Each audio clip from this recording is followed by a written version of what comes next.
হ্যাঁ বাসা বাসা বাসা আমার বাসা। আরে বাইরে দিল তো বাইরে দিল। এই বলে তো সারাদিন খালি কি এক গেম খেলে খালি বাচ্চা বাচ্চা আমারে বাচ্চা কারে মারবো? এই তোর বাবারে মারবো না তোর মায়েরে মারবো? সারাদিন খালি গেম খেলতে থাকে মোবাইল একটা নিয়ে। আরে আমার গেমটা এক মিশনটা শেষ হয়ে যাবে তাদের দাও না। তোর গেমের কাতারে পড়ি তোর বাপে আজকে আইও তোর মোবাইল ট্রান্সফার মেরে ভাঙবো। আরে আমার গেমটা নষ্ট হয়ে যাবো তো মোবাইলটা দিয়ে আসতাম আমার গেমটা শেষ হয়ে যাবে তো গেমটা মোবাইলটাতে আমার গেমটা শেষ গেমটা সাই মোবাইল কি এক গেমের পালাই পড়লো আমার পোলা। বলে আমি মোবাইল দিয়ে কইতাছি মোবাইল দে। সামনে দেখো শয়তানের বাচ্চা তুই আজকে থেকে কোনো মোবাইল পাবি না। ফাজিল কোথাকার মোবাইল একটা নিয়ে কি ফাইজলামি শুরু করছে। মা মোবাইলটা দে নাকি তোরে মারা ফেলাম আমার গেমটা নষ্ট হইতাছে। তুই আমার মারবি? সাহস আছে তোর মারার? দে মোবাইল দে। তোর এত বড় সাহস তুই আমার মারলি? আজকে তোর বাপাইও শয়তানের করে শয়তানের বাচ্চা তোর বাপে আজকে তোর বাবার কাছে বিচার দেবো। তোর মোবাইল হলে ভেঙে ফেলবো। মোবাইলটা দিয়া যা মোবাইলটা দিয়া যাবে তো ঠিক হবে না। মোবাইলটা দিয়ে যাই আমার গেমটা শেষ রে আমার 90 লেভেল আইডিটা শেষ হয়ে গেল রে আমার মেয়ে গেম রে। মোবাইলটা দে আমি কিতা করি আমার বাবা তো মাথা কথা আমি কিতা করি আমার ওই মোবাইল দে। কি ব্যাপার এত জরুরি ফোন দিয়ে আসতে বললাম? আমার কাজ কাম রেখে চলে আসতে হলো। সামনে তোমার পোলার পরীক্ষা। তোমার পোলা পড়তে বসে না, কি লেখাপড়া কিছু করে না, স্কুলে যায় না, সারাদিন মোবাইল একটা ভিতরে ঢুকে গেমস খেলতে থাকে। তোমারে বারবার বলছিলাম ছেলের মোবাইল কিনা দিও না, কিন্তু না তুমি আমার কথা শোনো নাই। তুমি ছেলের মোবাইল কিনা দিছো। তোমার ছেলে সারাদিন মোবাইল একটা নিয়ে গেম খেলতে থাকে, পড়ালেখা তো কিছুই নাই। আজকে কি হয়েছে জানো? তোমার ছেলে মোবাইলে গেম খেলতেছিল, তখন যে আমি ওর হাত থেকে মোবাইলটা নিয়ে নিছি। ও আমার সাথে বাজে ব্যাপার করছে তো করছে, তাছাড়া আমার গায়ে পর্যন্ত হাত তুলছে। কি বললা? ওর এত বড় সাহস ও তোমার গায়ে হাত তুলছে? শুধু গায়ে হাত তুলে নাই, ও আমার ধাক্কা দিয়ে পর্যন্ত ফালাই দিছে। কি বলতেছো? ও এত বড় বেয়াদব হয়ে গেছে? ও শুধু বেয়াদব হয় নাই, ও আমার মনে হয় কি জানো তোমার ছেলে পাগল হয়ে গেছে। 2 দিন পর ওরে পাবনায় পাঠাইতে হইব, সাইকো হয়ে গেছে। ঠিক আছে ও আজকে বাসায় আসো, ওর ব্যবস্থা আমি করতেছি। কি করবো?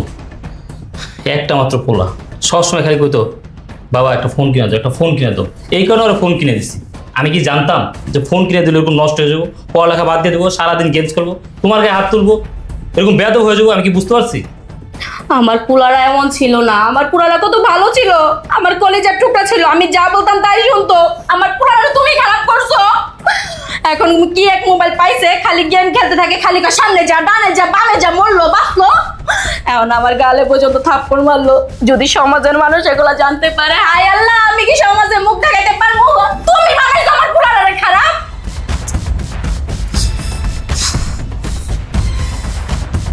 কি ব্যাপার নীরব, তুমি নাকি ফোনের জন্য তোমার মায়ের গায়ে হাত তুলছো? ও তুলছি 100 বার তুলমু। আমার গেমের মাঝখান দিয়ে বইটা আমার মোবাইলটা লয়ে গেছে গা, তাহলে আমি কি করুম? এই কথা ভালোভাবে বলো। তোমার ফোন কিনে দিচ্ছি কেন? হ্যাঁ তুমি আমার কাছে আবদার করছো, এই কারণে তোমার একটা ফোন কিনে দিচ্ছি। এখন তুমি ফোন পেয়ে পড়ালেখা করবো না, স্কুলে যাবে না, সারাদিন গেমস খেলবা নাকি? বাবা মারে বালা মতো কও আমার মোবাইলে দিয়ে দিতে, নাইলে কিন্তু আমি ঘরে কেমন লাগালামু, আমি মারে মাইরালামু। কি বললি তুই? তুই এত বড় বেয়াদব হয়ে গেছস? হ্যাঁ ফোনের জন্য তুই মাইরে ফেলাবি? আজকে থেকে তোর ফোন চালানো বন্ধ, তোরে কোনো ফোন দেওয়া হইব না। আব্বা মারে কও ফোন দিতে, আমি সকাল থেকে গেম খেলতে পারতেছি না, আমার মাথা রাতা কিন্তু ফুল হ্যাং হয়ে রয়েছে। মোবাইলে দিতে কও ভালো মতো কইতাছি, এ মোবাইল দে।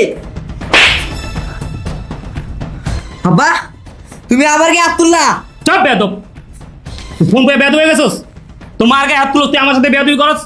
এই আজকে থেকে তোর ফোন চালানো বন্ধ, তুই আমার বাসাতে বাইরে হয়ে যা। তোর মতো পোলা আমার লাগবো না, তুই আমার পোলা না, বেরো আমার বাসা থেকে। এই তুই আমার কি হাত দিছস? তোর সাহস কম না?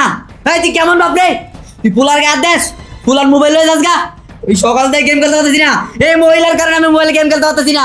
এই মহিলা আমার জীবনটা নষ্ট করে দিছে, আমার মোবাইলটা খাইয়ে নিছে। আমি ভালো কথা দিই মোবাইলটা দে, আর মাথাটা কিন্তু হিট করিস না। এই তুই কইছিস না বাসাতে বাইরে বাইরে কই রাস্তা স্যার মোবাইল দে, মোবাইল দে। বাবা আমি তোমার সুন্দর করে কইতেছি বাবা, মোবাইলটা দিয়ে দাও। আমার মাথা কিন্তু আমি পাগল হয়ে যাবো বাবা, আমি তোমার সুন্দর বাবা না বাবা, সুন্দর করে দিতেছি, মোবাইলটা দাও বাবা। এই, তুই কি পাগল হয়ে গেছস? হ্যাঁ ফোনে গেমস খেলতে খেলতে পাগল হয়ে গেছে। তোর মতো পোলা আমার লাগবো না, তুই আমার বাসাতে বাইরে বাইরে। ঠিক আছে আমি জায়গা দিই তোকে ঘর থেকে। আর তুই তোর লাগে আজকে অবস্থা হয়েছে, তুই যদি আমার আব্বারে না কইতি আর মোবাইলে না নিতি, তাহলে আজকে এই ঘটনাটা ঘটে না। আমি তোকে করতে তাকিয়ে যাচ্ছি। আরে বাপ ওরে দেখ কেন তো করে আমি চাইতে থেকে ভাত্তিকা এই করে থাকবো না। যে কি যে বাপা পোলার ভালো যায় না, পোলার একটু শান্তিতে থাকতে দেয় না, এটি বাপ মানা, এটি বাপ মানা, এটি বাপ মানা। দেখছো আমার পোলারা কেমন পাগলের মতো করতেছে। তোমার এই কারণে বারবার কইছিলাম আমার পোলারের মোবাইল কিনা দিও না, না তুমি আমার পোলারের মোবাইল কিনা দিয়ে আজকে আমার পোলারে তুমি পাগল বানাই দিলা। আমার পোলা কেমন আছে হইতেছে? আমার কি ভালো পোলা কেমন হয়ে গেল?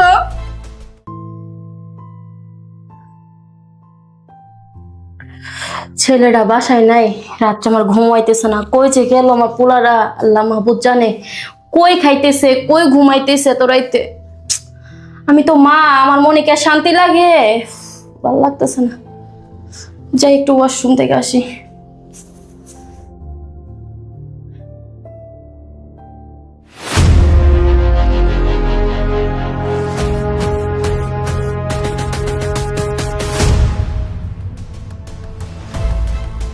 বাবা, তুই আমার উপর অনেক অত্যাচার করছস। আমারে মোবাইল দেস নাই, আমারে গেম খেলতে দেস নাই, আমারে তুই খালি মারছস, মাও মারছে, তুইও মারছস, আমারে ঘর থেকে পর্যন্ত বাইর করে দিছস। তোর উপর আমার অনেক রাগ বাবা, তুই আমারে মাফ করে দিস। সরি।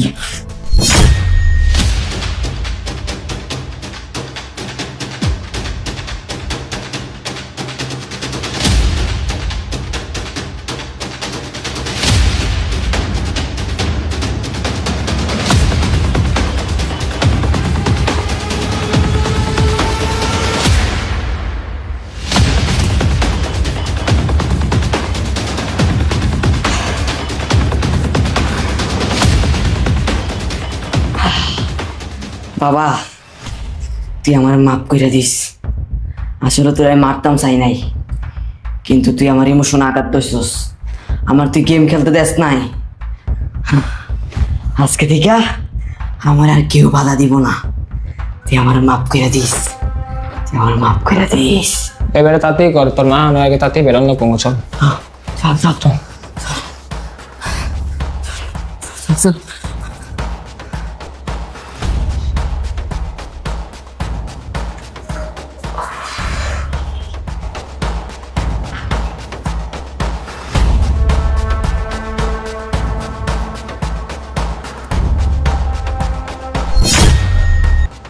রুবেল, এ রুবেল, তোমার কি হয়েছে?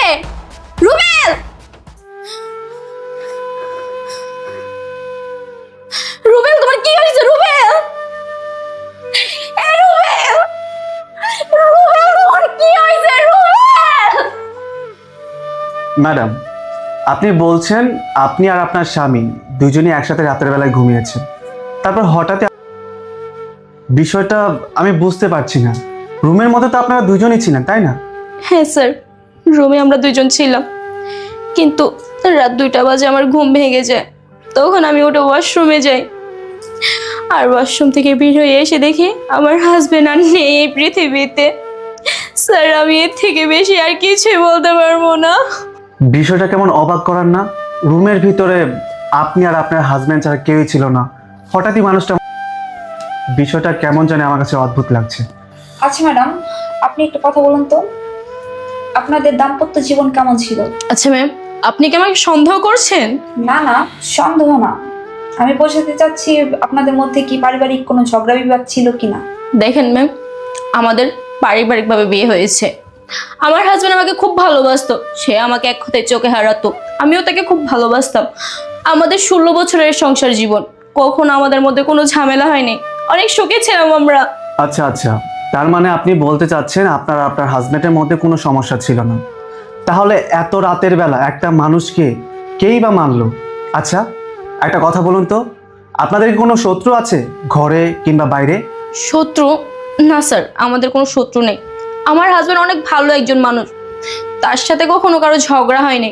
তাছাড়া আমাদের শত্রু আসবে বা কোথা থেকে বলেন? আচ্ছা, তার মানে আপনি বলছেন আপনাদের কোনো শত্রু ছিল না, তাহলে আপনার হাজবেন্ডকে মারলোটা কে? ম্যাম, সেটা তো আমিও জানি না যে আমার হাজবেন্ডকে কে মেরেছে। আচ্ছা, একটা কথা বলুন তো, আপনাদের পরিবারের মানুষ কতজন? আমি, আমার হাজবেন্ড আর আমার বাচ্চা। কি? আপনার ছেলে? কিন্তু আপনি আপনার ছেলের কথা তো এর আগে আমাদেরকে বলেননি। আচ্ছা, একটা কথা বলুন তো, আপনার ছেলের বয়স কত? স্যার, আমার ছেলের বয়স 14 বছর। আচ্ছা, আপনার ছেলে এখন কোথায়? স্যার, আমার স্বামী আমার ছেলেকে শখ করে একটা ফোন কিনে দিয়েছে। আমার ছেলে সেই ফোন পেয়ে গেমের প্রতি এতই আসক্ত হয়েছে স্যার, পড়ালেখা সবকিছু বাদ দিয়ে দিয়েছে। 2 দিন পর স্যার তার পরীক্ষা, তাই আমি আমার ছেলের হাত থেকে ফোনটা যখন নিয়ে নিই, আমার ছেলে স্যার লজ্জার কথা কি বলবো, সে আমার গায়ে হাত তোলে। তারপর আমি যখন তার বাবাকে কমপ্লেন করি তখন তার বাবা এসে তাকে শাসন করে। এক পর্যায়ে স্যার আমার স্বামী আমার ছেলেকে থাপ্পড় মারে, আর আমার ছেলে এতে অনেক বাজে বাজে কথা বলে তার বাবাকে। তখন আমার স্বামী রেগে যে তাকে ঘর থেকে বের করে দেয়। স্যার এখন আমার ছেলে কোথায় আছে আমি জানি না। আচ্ছা স্যার, আমার স্বামীর মৃত্যুর সাথে আমার ছেলের কি সম্পর্ক? সম্পর্ক আছে, সম্পর্ক আছে দেখেই তো আপনাকে জিজ্ঞেস করা হয়েছে। যাই হোক, আপনার ছেলে এখন কোথায় জানেন?